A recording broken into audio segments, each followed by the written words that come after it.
Spot Maths, the gold standard for A-level maths teaching. This is episode 1 in the exam question workshop series. And for this first episode, I'm going to go over a question from the AQA Paper 1, 2019. It is question 16, the last question in the paper. This question involves differentiation, integration, and also geometric series. So combines together very nicely a number of important topics. So the question first asks, y equals e to the minus x sine x plus cos x, find dy dx and simplify your answer. Hopefully you will spot that this is a product rule question. It's one thing times another, e to the minus x times sine x plus cos x.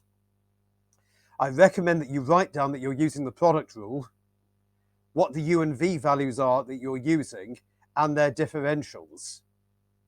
Hopefully you're able to differentiate e to the minus x and also sine x plus cos x without much trouble by this stage. Put the bits together. dy dx is u times v, u times dv, minus v times du. Then we simplify. The e to the minus x cos x's cancel out, leaving us with minus 2 e to the minus x sine x. The quotient rule is an alternative way of doing this. Write y is sine x plus cos x over e to the x, although I can't imagine many people would actually really do that. For full marks, they do need to see a fully simplified correct answer. That is, don't leave it at the previous line. Do make it into minus 2 e to the minus x sine x, and you're going to need that for the next part. Part B, hence. Let's just pause. The word hence means you've got to use the previous part to do this question. If you do it in another way and don't use the previous part, you are liable to get 0. So the question says integrate e to the minus x sine x dx into this form where a is a rational number, one that you're going to find. So looking back, the answer to the previous question was minus 2 e to the minus x sine x, and by reverse differentiation we know that that will integrate to the thing that we started with in question A, which is e to the minus x sine x plus cos x plus c. We don't want the minus 2. Since minus 2 is a multiplying constant, we can divide by it to get an answer of minus a half e to the minus x sine x plus cos x plus c. Exactly what we want. What the question here is testing is what's called the fundamental theorem of calculus, which just means that integration is the reverse of differentiation for well-behaved functions. If you end up doing a degree with some part of maths in it, you may well explore what well-behaved means and the limits of that statement. If in part A you didn't get a minus 2 but some other constant, they will give you a follow-through mark here, 1 over your constant, because otherwise they'd be penalising you twice for the same mistake. On to part C. We have a graph here of y equals minus e to the minus x sine x for x is 0 or greater. And if you spot what's going on here, this is a sine x graph with the amplitude decreasing, e to the minus x being the factor of it decreasing. If you've done physics or further mechanics, you will recognize this as a situation known as damped harmonic motion. It's like when you have a pendulum oscillating, the amplitude doesn't carry on at the same level forever, but decreases. This is this sort of situation. The intercepts of this graph with the x-axis will still be at 0, pi, 2 pi, 3 pi, 4 pi, and so on. Speaking, of course, in radians. The question, C part 1 says, find the exact value of the area A1. So we do the integral between 0 and pi of e to the minus x sine x dx. Using the answer from the previous part, we know what that integrates to, and we put in the limits. Pi first of all, and 0 secondly. Subtract and get a half e to the minus pi plus a half. That's exact. That is fine as an answer. If you want to take half out of brackets, you can do that. Be careful to ensure that e to the naught you do take as 1. A fairly common mistake under pressure is to take it as 0. This question does require the exact value of the area, so not a numerical approximation. Don't go into decimals, and definitely don't use your numerical integrator on your calculator. That is of no value to you in this question. Next part says show that A2 over A1 is e to the minus pi. So A2 is going to be the area between pi and 2 pi, this area here. Now I started off writing down A2 is the integral between pi and 2 pi e to the minus x sine x dx. But of course it's not. It's the area we want, not the signed area. Therefore I've put a minus in at the front. I could even have explained why that was the case, but it's fairly obvious. It's the area we want, not just the integral.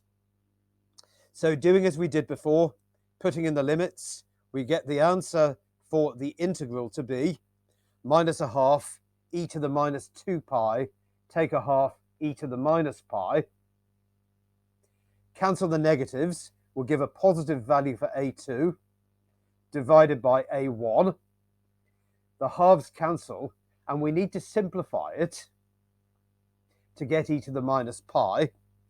If we multiply top and bottom of this fraction by e to the 2 pi, we get 1 add e to the pi over e to the pi, 1 plus e to the pi, which is 1 over e to the pi, e to the minus pi. So, this is a question where we need a completely rigorous argument with correct limits and negatives handled correctly for full marks. The last mark on this question, the last mark of 4, is what's called an R mark, a reasoning mark. It's to show that question. We do really need to show what we're doing in this question.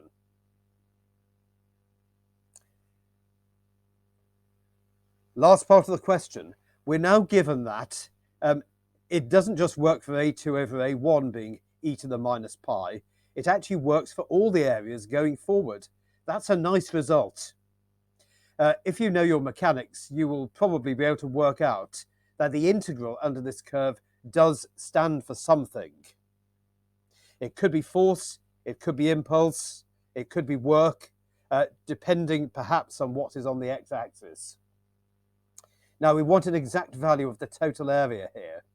So we have a common ratio of e to the minus pi. That's a geometric series. Since the ratio, it's a positive number and it's less than 1, there will be a sum to infinity. So the sum to infinity of this geometric series is a over 1 minus r, where a is the first area and the ratio is e to the minus pi. Once again, it's a show that question. So we show that we're multiplying by e to the pi.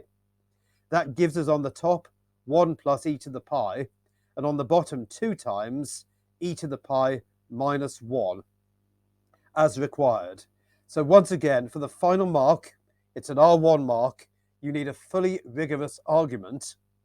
Ensure that you indicate clearly that this is a geometric series. That could be done by using the formula, but even better to say it, and make sure once again you give an exact value. We don't want numerical values here. So that's the end of this question. Just to look at the examiner's report on this, very telling. This question was intended to be more demanding. And while many students made good attempts at parts of it, only a small proportion gave completely correct solutions. Right, we're in the sweet spot. This is where you gain the advantage by being able to do those hard questions that most candidates cannot do. About 3/4 of students made good progress with Part A, that's the differentiation, with most students going on to score full marks. But a significant number of those who differentiated were unable to rearrange correctly. That's back in Part A. In Part B, the instruction includes the word hence. Students should be aware this is a clear instruction to use the result from Part A in some way. Students who used integration by parts did not score any marks. You've got to do it from Part A, not using some other method. Finding the required area in Part C involved using the result from Part B. You can be awarded follow-through marks if the working is clear.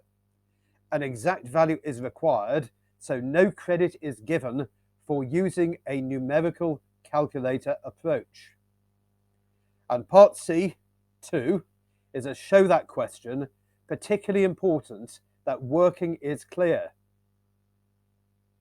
Of those who used the correct limits for A2, some did not realise they should remove the minus sign, ideally explaining why. Others did not do enough to show how the fraction they had formed simplified. As the answer was given in this question, the numerator should have been factorised to show how cancelling could be achieved.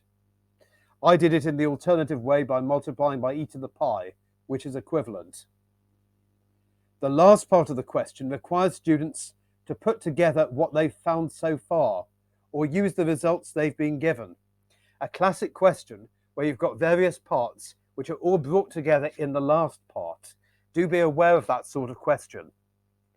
The areas form a geometric series, and the required area can be used by the sum to infinity formula. Once again, as the answer was given, there are no marks just for getting the answer. You've got to show clearly the working to show how the sum was simplified. So the moral here again is, if the answer is given, simply obtaining it isn't enough. You've got to show how it's done rigorously and clearly. So that's the end of this question. Thank you for participating in this lesson. This is Sweet Spot Maths, the gold standard for A-level maths teaching. We're doing maths in the sweet spot, which is fine-tuned to obtain A star without wasting time. We are shifting our perspective to think like a mathematician and complete even the hardest exam questions correctly and confidently. And we are learning the exam secrets, the gaps, mistakes and omissions of most candidates to get the exam edge, a competitive advantage, making their lack of knowledge your advantage. If you would like further information about Sweet Spot Maths, do email me on support@davidforster.org.uk and I'll be delighted to send you some further information. Thank you for participating in this lesson.